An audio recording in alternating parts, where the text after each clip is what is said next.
आप सबको मेरा प्रणाम, क्योंकि आप सब में गुरु विद्यमान है। और गुरु का सत्संग, गुरु की महिमा करना हम लोगों के बस में तो नहीं है। बहरहाल जो मैं सोचता हूँ कि क्या होता है कि हर चीज़ के ऊपर पूर्ण विश्वास करने के लिए कुछ प्रमाण की आवश्यकता होती है, और ये सत्संग जब किए जाते हैं वो एक प्रमाण रूप में होते हैं। नहीं तो शायद आज के मटेरियलिस्टिक ज़माने में कोई भी ईश्वर पर विश्वास न करे। गुरु जी कहा करते थे कि कभी कभी कहा उन्होंने कि I have come, and in exact words, I have come to make people realize what is God. ये गुरु जी के शब्द, और ये कभी कभी सुनने को मिलते थे, क्योंकि जैसा कि नारंग अंकल ने भी बतलाया और अंकल लोगों ने भी बतलाया कि गुरु जी का तरीका कुछ ऐसा था कि वो रियलाइज, मतलब एक ये होता है ना कि आदमी जानने की कोशिश करता है और उसको चक्कर में डाल देना, क्योंकि हम लोग समझ ही नहीं पाए। गुरु जी ने हमेशा ये कहा कि ऐसा महापुरुष न कभी आया दिल्ली में और न कभी आएगा। केवल एक ही महापुरुष इस दिल्ली में आए यहाँ लोगों का कल्याण करने के लिए, वो हैं हमारे गुरु जी। और उनका तरीका आपको ब्लेस करने का बड़ा विचित्र होता था, हर एक के लिए अलग तरीका था। क्योंकि गुरु जी कहा करते थे सारे ਲਈ एक कोई इंजेक्शन नहीं होता, हर बंदे ਲਈ ਵੱਖਰਾ ਵੱਖਰਾ इंजेक्शन होता है। तो मैं एक छोटा सा एग्जाम्पल आपको दूंगा। मैं एनएसजी में पोस्टेड था, उस समय ग्रुप कमांडर था, और पहले तो मैं दिल्ली से ही मानेसर जाया करता था, पर मेरा जो एक आईजी ऑप्स आया था उसको मेरे से ज़रा प्यार कम था, तो उसने कहा नहीं, यू स्टे एट मानेसर। ऐसे फिर मानेसर रहने लगा, और सैटरडे संडे को मैं गुरुजी के पास आ जाता था।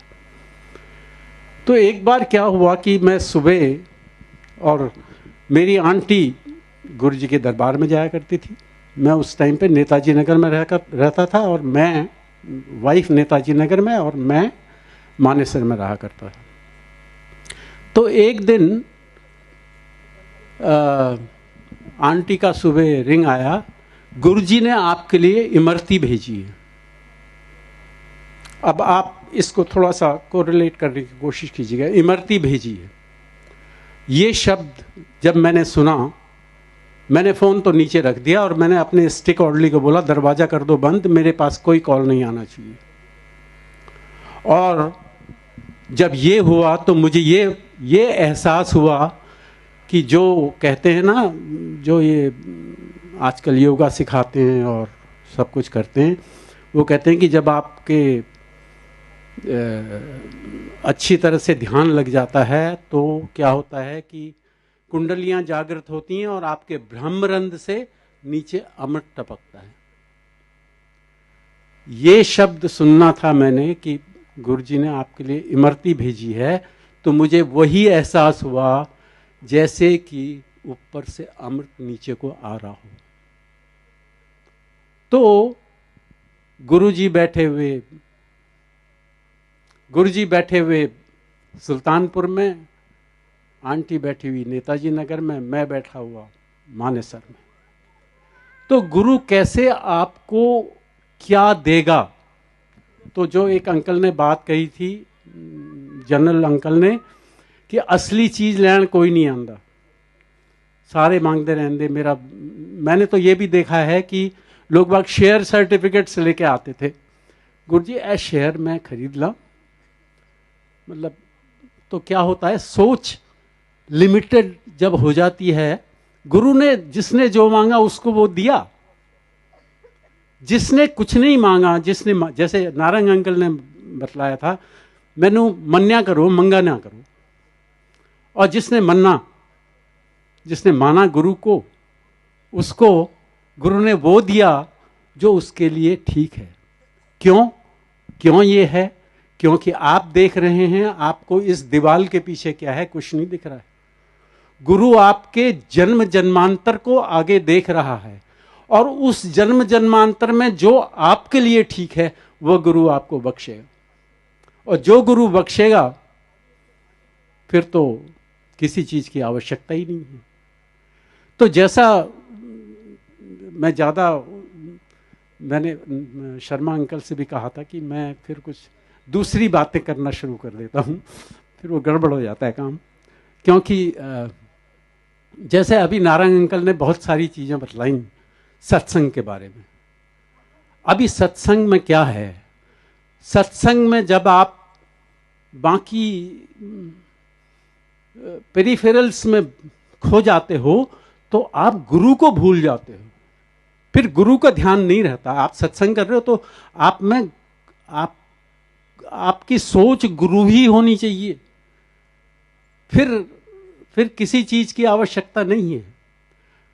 और मैं ये बतलाऊं कि जैसे हम पाक पकवान बनाने लगते हैं सत्संग करने के लिए, गुरुजी तरी वाली सब्जी, और गुरुजी की अगर कौली में सब्जी हो तो गुरुजी कौली से ऐसे बुरकी लेके और यूं खाते थे।